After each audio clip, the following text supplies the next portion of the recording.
ಇವತ್ತು ನಾನು ತುಂಬ ಟೇಸ್ಟಾಗಿರೋ ಮೊಟ್ಟೆ ಕರ್ರಿ ಮತ್ತು ಚಪಾತಿನ ಮಾಡಿ ತೋರಿಸ್ತೀನಿ.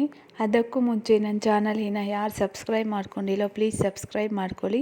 ಪಕ್ಕದಲ್ಲಿರೋ ಬೆಲ್ ಐಕನ್ನ ಕ್ಲಿಕ್ ಮಾಡಿ. ಇದು ಮೊಟ್ಟೆ ಕರ್ರಿ ಎಲ್ಲರಿಗೂ ಇಷ್ಟ ಆಗುತ್ತೆ. ಅದರ ಕಾಂಬಿನೇಷನ್ ಚಪಾತಿ ತುಂಬ ಸೂಪರಾಗಿರುತ್ತೆ. ಇವಾಗ ಟ್ರೈ ಮಾಡೋಣ ಬನ್ನಿ.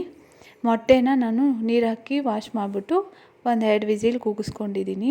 ಇವಾಗ ನಾನು ಚಪಾತಿ ಹಿಟ್ಟನ್ನು ಕಲಿಸ್ಕೊಬಿಡ್ತೀನಿ. ನೆನೆಸಿಡ್ಬೇಕಲ್ವ, ಅದಕ್ಕೆ ಒಂದು ಬಾಣಲಿ ತಗೊಂಡು 1 ಸ್ಪೂನ್ ಉಪ್ಪು ಹಾಕ್ಕೊಂಡು 2 ಸ್ಪೂನಷ್ಟು ಮೊಸರು ಹಾಕ್ಕೊಂಡು 3 ಕಪ್ ಆಗುವಷ್ಟು ಗೋಧಿ ಹಿಟ್ಟನ್ನು ಹಾಕ್ಕೊಂಡಿದ್ದೀನಿ. ನಾನು ಗೋಧಿ ಚಪಾತಿನ ಮಾಡ್ತಾಯಿದ್ದೀನಿ. ಅದು ಗೋಧಿ ಚಪಾತಿ ತುಂಬ ಚೆನ್ನಾಗಿರುತ್ತೆ ಮೊಟ್ಟೆ ಕರ್ರಿಗೆ ಅಂತೇಳ್ಬಿಟ್ಟು 3 ಕಪ್ಪು ಗೋಧಿ ಹಿಟ್ಟನ್ನು ಹಾಕ್ಕೊಂಡು ಒಂದು ಸತಿ ಎಲ್ಲ ಚೆನ್ನಾಗಿ ಮಿಕ್ಸ್ ಮಾಡ್ಕೊಬಿಡೋಣ. ಒಂದು ರೌಂಡ್ ಎಲ್ಲ ಚೆನ್ನಾಗಿ ಮಿಕ್ಸ್ ಮಾಡ್ಕೊಂಡಿದ್ದಾದಮೇಲೆ ಸ್ವಲ್ಪ ನೀರನ್ನು ಹಾಕ್ಕೊಂಡು ಚೆನ್ನಾಗಿ ನಾದ್ಕೋಬೇಕಾಗತ್ತೆ. ನೋಡಿ, ಈ ಥರ ಸ್ವಲ್ಪ ನೀರನ್ನು ಹಾಕ್ಕೊಂಡು ಚೆನ್ನಾಗಿ ನಾದ್ಕೊಂಡ್ರೆ ಗಂಟೆಲ್ಲೂ ಇಲ್ದಂಗೆ ಇರುತ್ತೆ. ತುಂಬ ಚೆನ್ನಾಗಿ ಸ್ಮೂತಾಗಿರುತ್ತೆ. ಇವಾಗ ನೋಡಿ, ನಂದು ನಾದ್ಕೊಂಡಿದ್ದು ಹಾದಿದೆ. ಇದಕ್ಕೆ ಸ್ವಲ್ಪ ಎಣ್ಣೆ ಹಾಕ್ಕೊಂಡು ಇನ್ನೂ 1-2 ರೌಂಡು ಚೆನ್ನಾಗಿ ನಾದ್ಕೋಬೇಕಾಗತ್ತೆ. ನಾನು ಎಣ್ಣೆ ಹಾಕ್ಕೊಂಡು ಚೆನ್ನಾಗಿ ನಾದ್ಕೊಂಡಿದ್ದೀನಿ. ಇದು ಏನಂದರೆ ಒಂದು 15 ಮಿನಿಟ್ಸ್ ಇಲ್ಲ ಹಾಫ್ ಆನ್ ಅವರ್ ಆದರೂ ಸೈಡ್ಗೆ ಪ್ಲೇಟ್ ಮುಚ್ಚಿಟ್ಬಿಟ್ರೆ ತುಂಬ ಚೆನ್ನಾಗಿರುತ್ತೆ. ಇದು ನೆನ್ಕೊಳ್ಳುತ್ತೆ ಅಲ್ವಾ, ಸೈಡ್ಗೆ ಇಟ್ಬಿಡೋಣ. ಇವಾಗ ಮೊಟ್ಟೆ ಕರ್ರಿಗೆ ಮಸಾಲೆ ರೆಡಿ ಮಾಡ್ಕೊಳ್ಳೋಣ. ಒಂದು ಮಿಕ್ಸರ್ ಜಾರ್ ತೊಗೊಂಡಿದ್ದೀನಿ. ಅದಕ್ಕೆ ಅರ್ಧ ಈರುಳ್ಳಿ ಹಾಕಿದ್ದೀನಿ, 1 ಬೆಳ್ಳುಳ್ಳಿ ಸಿಪ್ಪೆ ತೆಗೆದು ಹಾಕಿದ್ದೀನಿ, 1 ಟೊಮೆಟೊನ ಪೀಸ್ ಮಾಡಿ ಹಾಕಿದ್ದೀನಿ, ಸ್ವಲ್ಪ ಶುಂಠಿ ಮತ್ತು ಚಕ್ಕೆ ಲವಂಗನ ಯೂಸ್ ಮಾಡಿದ್ದೀನಿ, ಮತ್ತು ಕೊಬ್ಬರಿ ತುರಿನ ಸಣ್ಣ ಪೀಸ್ ಕಟ್ ಮಾಡಿ ಹಾಕಿದ್ದೀನಿ, ಕೊತ್ತಂಬರಿ ಸೊಪ್ಪು ಸ್ವಲ್ಪ, ಕಡಲೆ ಬೀಜನ ಹಾಕಿದ್ದೀನಿ. ಕಡಲೆ ಬೀಜ ಬೇಡ ಅಂದರೆ ಕಡಲೆಪಪ್ಪನ ಯೂಸ್ ಮಾಡ್ಬೋದು. 1 ಸ್ಪೂನಷ್ಟು ಚಿಲ್ಲಿ ಪೌಡರು, 4 ಸ್ಪೂನಷ್ಟು ಧನಿಯಾ ಪೌಡರ್ನ ಹಾಕಿದ್ದೀನಿ. ಇವಾಗ ಅರ್ಧ ಲೋಟ ಆಗುವಷ್ಟು ನೀರನ್ನು ಹಾಕಿ ನೈಸಾಗಿ ಗ್ರೈಂಡ್ ಮಾಡ್ಕೋಬೇಕಾಗತ್ತೆ. ಇವಾಗ ನೋಡಿ, ನಾನು ಗ್ರೈಂಡ್ ಮಾಡ್ಕೊಂಡಿದ್ದೀನಿ, ರೆಡಿ ಆಗಿದೆ. ಇವಾಗ ಒಗ್ಗರಣೆ ಇಟ್ಕೊಬಿಡೋಣ. ನಾನು ಒಂದು ಬಾಣಲಿ ತೊಗೊಂಡಿದ್ದೀನಿ. ಸ್ವಲ್ಪ ಎಣ್ಣೆ ಹಾಕಿದ್ದೀನಿ.